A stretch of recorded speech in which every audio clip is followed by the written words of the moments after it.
and all. Welcome back to our first chapter, that is diversity in the living world, in which we have been started about the living world, and we have discussed how the living organisms live in this society and how do they share a single ecosystem among themselves, and what is the main characteristic features for living in this world.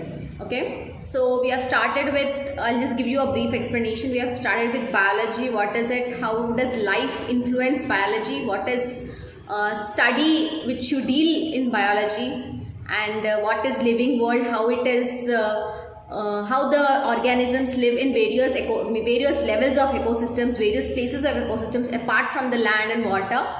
And what are the characteristic features of the organism, like growth, reproduction, metabolism, cellular organization, and consciousness. Growth, we have already known that each and every organism and each and every human being will have certain growth, and also reproduction is nothing but organisms reproduce. Usually sexual reproduction is taken in the organisms like human beings as well as animals, but whereas in some organisms, some unicellular organisms, asexual reproduction takes place.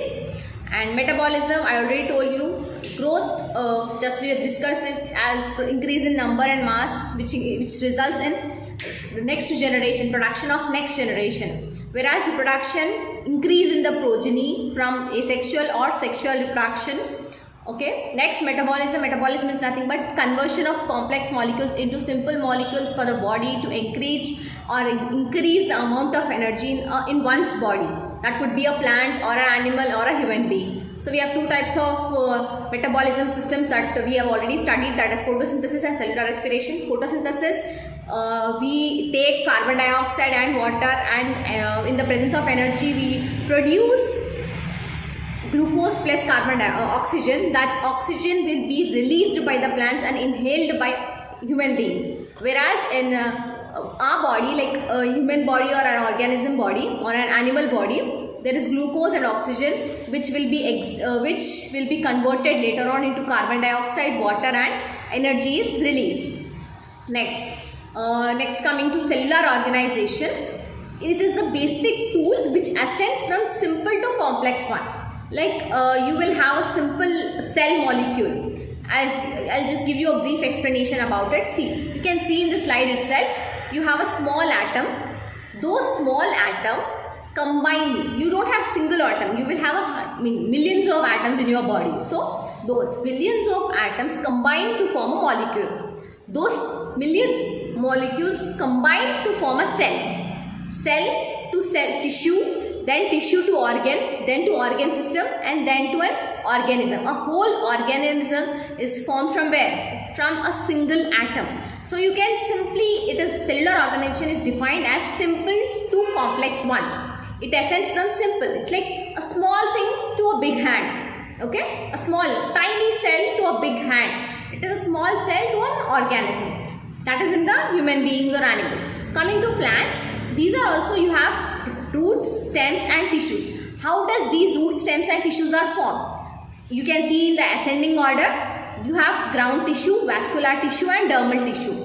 This ground tissue comprises of various kinds of cells. Those cells are nothing but ground tissue cells, parenchymatous cells, collenchymatous cells, whereas sclerenchymatous cells. Those cells in comparison to human cells are nothing but the molecules or the cells. Okay, these cells which are present inside the plant cell are also comprising of tissues. These tissues comprises later on of organs. Those organs are nothing but roots, stems, and leaves in case of plants. Okay.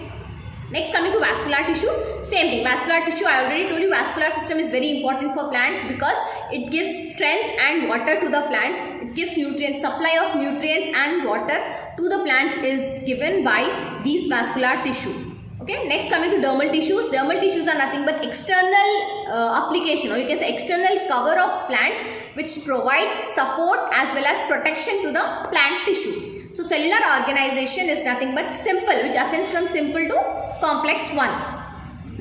Same thing, starting from the base atom organized into molecule, then into organelle, and then later on into the complete formation of cell.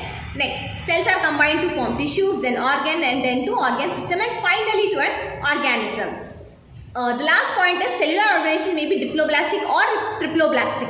What is diploblastic and triploblastic is nothing but we have three types of layers: mesoderm, ectoderm and endoderm. So in some organisms you will have only mesoderm and endoderm. You will not have an ectoderm. In some organisms you have all the three derms: mesoderm, ectoderm and endoderm.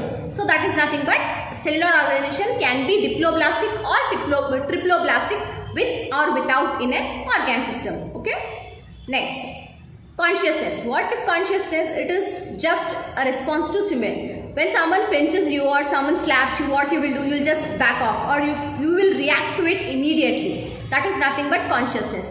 Plants also do have consciousness. I'll give you a basic example. You know sunflower. Sunflower, what happens when sunlight falls on it? It turns towards the source of light. Wherever the light is present or wherever the source of light is coming from, those in that direction, the flower, the face of the flower will be turning, isn't it? So you can take a basic example of the plants, which that they also have some consciousness towards light and some other constituents also. Human beings, of course, we touch some heated material or some shock absorbing material, we get shock or we get pain, we just remove our hand. That is nothing but consciousness. Organisms sense through sense organs. Of course, we have sense organs. We have eyes, all of 5 sense organs through which we can sense different varieties which are present in our surroundings. Okay. Plants also do sense water, light, temperature, organisms and pollutants. What happens when the plant which is growing in various amounts of pollutant area, like a plant which is growing in a highly chemicalized area, or a plant which is growing in an area where high factories are present, what happens? The plant cannot give you much important food material, or the health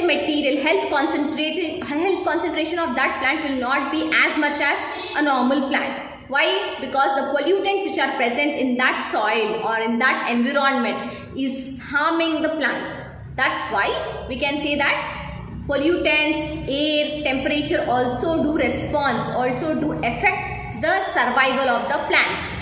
And human beings, of course, we will be affected by change in the environment, change in the area or change in the habitat. But do plants also have that habit? Yes, of course. Plants also have that habit of changing in the environment. Okay. Next, photoperiod influence reproduction. That is nothing but, simply I'll tell you, some plants and animals only breed in certain seasons. They have particular season. Basic example, mango. When do you get a mango fruit? Do you get it in winter or rainy? No, we only get it in summer season. Why? Because it is the seasonal breeding, annual breeding. That's why some plants also have reproduction only in seasons, some particular seasons. Same like animals, some animals only breed during a particular season. Okay. Next, coming to humans. We are always aware of everything which is surrounding us. That's why we call it as self-consciousness. We are aware what we are doing. We are aware of studying. We are aware of doing whatever we are wasting our time. We are aware of doing all the things whichever are present in our surroundings. Okay. Next, consciousness, a basic definition, defining property of a living organism. Every living organism will have a consciousness in its nature. A non-living organism will not have any consciousness. Example, your book will not have any consciousness. Your phone will not have any consciousness unless and until you give it a command, or unless and until you operate it by yourself. Okay. Next, we'll start with the diversity of living world. It is the next topic in the same chapter. What is biodiversity? It is a term which refers to number of varieties of plants and animals in the region of earth. In simple terms, it is the variety and variability of life on the earth, where a number of organisms live together in a single ecosystem with co-mutual relationship. We will always be dependent upon different organisms, plants, and every water, body, everything which we are living in. So diversity is nothing but it's a combined nature of all the organisms living in a single ecosystem, single earth. Okay. Until now, number of species known are approximately around 1.7 to 1.8 billion species have been known throughout the world. Okay. what is the need for this classification? Why do you want to classify organisms? Because if for example, I'll give you a basic example. This is the college. In a Vigyan Bharati, you all are students, but when you go inside the college, you will be divided into different groups like BPSC, MPC, MEC, CEC. Yes or no? And again further, when you go further into the groups, you will be divided again into sections A, B, C, D. Similarly, in the plants and animals also, when you classify organisms or plants in a particular order, you will be having an easier way to understand things. You will be having an easier way to remember things. That's why we will be classifying all these organisms into different classifications. So, it's a basic thing. Living organism classified into different categories that they could be named, remembered, studied and understood clearly. That's why we divide students into different classrooms or different sections. Why? So that we can have a clear idea of all the students and we can have concentration on each and every student. Okay. Next, with specific end goal to encourage the investigation of types and differences of living organisms, scientists have developed certain principles. What are the certain principles? That is nothing but we have three principles, that is identification, nomenclature and classification. First, identification. First of all, you will be identified which organism it is. Next, you will be naming it. Why this organism belongs to this category. After naming it, you will be putting this organism into a particular class. That this is a fruit, this is a vegetable. So, first you need to identify the organism or a plant or a fruit or something. After identifying it, you will be giving it a name. Okay. After giving it a name, you will be keeping that organism or a plant or a fruit into a particular class. That class is nothing but, that could be any class. That could be a vegetable, a fruit, anything. Okay. So, these are the basic criteria or principles through which further classification has been emerged. So, this branch of information, managing this type of information is called as taxonomy. Taxonomy is nothing but identification, nomenclature and classification of all the creatures is called as taxonomy. What is need to standardize naming organisms? So, organisms name, why do we have to put a nomenclature is nothing but so that an organism or a plant could be called with the same name throughout the world. For example, you will be having a name. That particular name will be, that name will be given, that name, you will be called by that name throughout the world. Wherever you go, the same name will be belonging to you. Similarly, plants and animals also, we have to call it by the same name. To call it by that same name throughout the world, we give that particular name in the form of nomenclature. Okay? Next, nomenclature is nothing but scientific name of an organism. Scientific name, a particular name which we can call throughout the world will be the same name is nothing but nomenclature. Plants based on the principles and criteria are nothing but ICBN. Based on the rules of ICBN, nothing but International Code for Botanical Nomenclature. Very important term. International Code for Botanical Nomenclature, ICBN. Based on the rules and regulations of ICBN, plants are named according to the nomenclature. Okay. Whereas animals, it is ICZN, nothing but International Code of Zoological Nomenclature. Next, scientific name ensures that each organism has only a single name throughout the world, so that it can be identified with that name itself. Okay. Who invented this nomenclature? Carolus I Linnaeus, who was born in 1707 and died in 1778. He is a Swedish botanist, invented the modern system of Systema Naturae. In his book, he published a book called Systema Naturae. In that book, he invented that how nomenclature is very important for plants as well as animals, so that each organism or each plant could be called with the same name and identified with the same name throughout the world. The scientific naming of an organism using two words. The scientific name of an organism, of any organism throughout the world will be given with the two names. It is called as genus name and a species name. Same thing, the last point constitutes. Each name consists of two components, a generic name and a specific name. Next, what are the rules of nomenclature? Biological names are generally written in Latin and written in italics. biological names, that's nothing but the botanical names are generally Latin words. They are not English or any other language. They are Latinized words which will be written in italic form, some slight designed italic form. First word represents the genus name, whereas the second word represents the species name. Okay, I'll repeat once again. Biological names are generally Latinized words, Latin words, which are written in italics, and the first word represents genus name and the second word represents the species name or specific epithet. Okay. Next, both word or biological names should be underlined separately when handwritten. When you are writing it with your hand, both the words should be handwritten or underlined. Okay, handwritten and underlined. Whereas when it is printed, it should be in italics form. In your computer, you will have a option called as italics.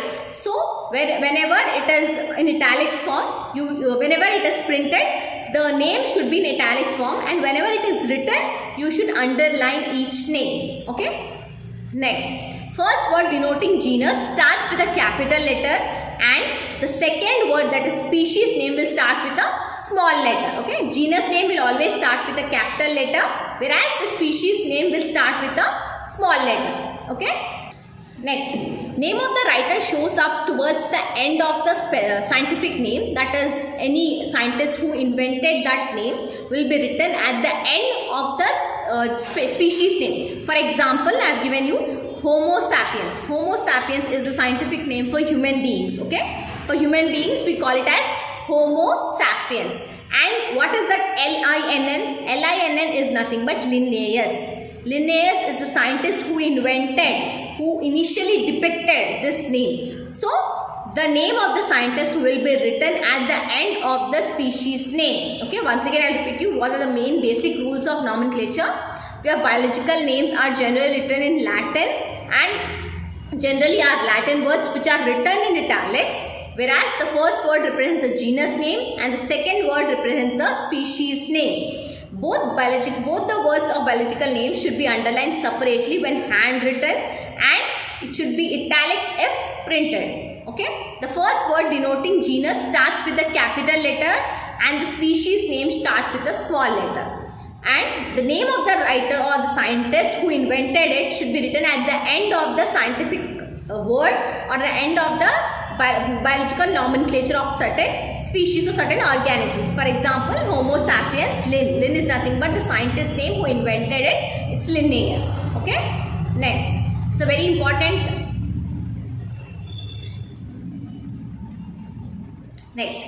Next coming to taxonomy. Taxonomy is nothing but orderly arrangement of a species. According to the law, orderly arrangement is nothing but taxonomy. You can see that taxis is nothing but orderly arrangement, norms is nothing but law. The law and order which defines the orderly arrangement of organisms and plants and organisms is nothing but that comes under the category of taxonomy. We can define it as taxonomy is the study of principles and procedures of classification. A basic study of principles and procedures of any organism or a plant is called as taxonomy. What else includes in taxonomy is nothing but you have 4 categories. Identification, just now I told you, you need to identify a living organism that okay, this plant or this organism is a living organism. You need to identify that this is an organism. You cannot just give you a book and tell that this is an organism. No, it cannot be an organism. It is a non-living organism. Okay. So, and plant or animal which is surviving, that comes under organisms, living organisms. So, you need to first identify a living organism. Next, nomenclature. Nomenclature is nothing but naming a living organisms. Okay. Once you have been identified a living organism, next you need to name that living organism. Classification, just what I told you, after naming the organism, you need to classify it according to its category. That comes under a that comes under a non-living organism, that comes under a fruit, vegetable or any other category. Okay, you need to classify that organism after naming into a particular class. Next, affinity is nothing but study of interrelationship between organisms. For example, you have domestic animals. I'll give you a basic example. Domestic animals, we give various other examples like cat, dog, goat, etc. So all these organisms which comes under a particular class called domestic animals have some or other interrelationship between them. So that interrelationship having organisms is called as affinities. Affinities is nothing but an organisms, the study of organisms which have some interrelationship between among them. Okay. Next, taxonomic hierarchy. It is the arrangement of various taxa of classification. That is nothing but arrangement of organisms into different orders. Basic example you can see at the end: species to genus to family to order to class to phylum, to division to kingdom. I'll give you a basic example of this. I will go from bottom to up. Okay, kingdom. What is kingdom? Take an example of India, our country. Okay, India. Next, division. In India, you have different states. Yes or no? We have different states. So those states are nothing but your division. Next, phylum. Phylum is nothing but in each state you have different districts. Yes or no? We have different districts. Okay, those comes under phylum. Then from phylum to class, different cities. Then different towns, different villages. Family, genus. Genus is nothing but different houses. Then species, different societies. Okay, so nothing but from India.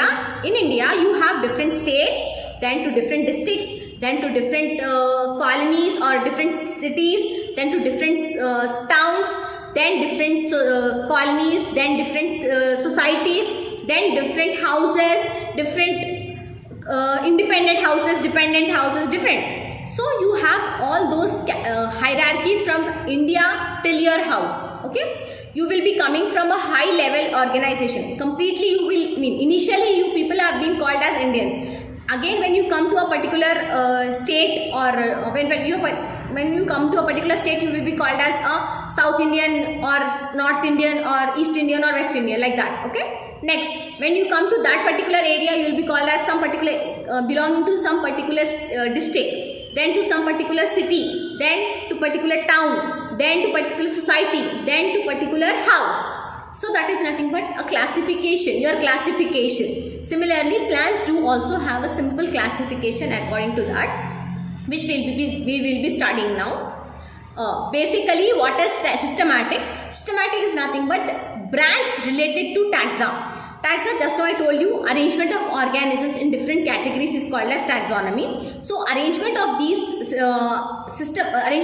taxonomical creations is called as systematics. Systematics is the branch of biology that deals with cataloging plants and animals and other organisms into categories that can be named, remembered, compared and studied. Nothing but when you take a particular organism, when you take a particular plant, for example, I'll give you a basic example of potato and brinjal. Apart from the color, the shape of both of them are almost same. So you can say that these both brinjal as well as potato belong to a same family. What is the difference between these two? How do they have different names? Why do we have different tastes of them? So that is nothing but comparing of two vegetables and studying about them. That is nothing but systematics. Okay, it is a branch that deals with this organism which in particular differences, with the particular differences. Okay. Scientists connected with the study of systematics are called as systematists or taxonomists. The scientists who study about systematics are called as systematists or taxonomists. Okay. A scientist called as Simpson in 1961 has defined systematics as the branch of biology that deals with the diversity of organisms at different level of classification. This is the scientist who described that systematics is a branch of biology that deals with the diversity of organisms at different levels of classification. You have the various levels of classification. So, at these various levels, you can study about the plants and organisms. Next, what is the basics of systematic study? First, you will have characterization. The organism to be studied is described for its morphological and other characters. Morphological is nothing but basic structural characters. Okay, basic structural characters. The first category would be characterization. How do you characterize the organism or a plant? Next, identification. The same thing I told you. Identifying a simple organism. What it belongs to, a living organism or a non-living organism. If it is living organism, it is a plant or an animal. Okay. So, you need to classify or identify the organism. After identifying, then you need to classify that organism into a particular group. The organism is now classified on the basis of resemblance to different taxa. It is possible that the organisms may not resemble any group or taxa. If, for example, in some organism it happens that a new organism is being born and that doesn't fit in any of the class. So what do? You need to prepare a new class for that particular taxa. Okay, you need to prepare a new class for that particular taxa so that it can fit. It should also have a particular class in that particular taxa. Next, nomenclature, same thing. You need to place a particular name, you need to give a particular name to that particular taxa, and gives based on all the rules and regulations, a particular name along with the genus and the species name should be provided to that particular organism or a plant system. So we'll continue with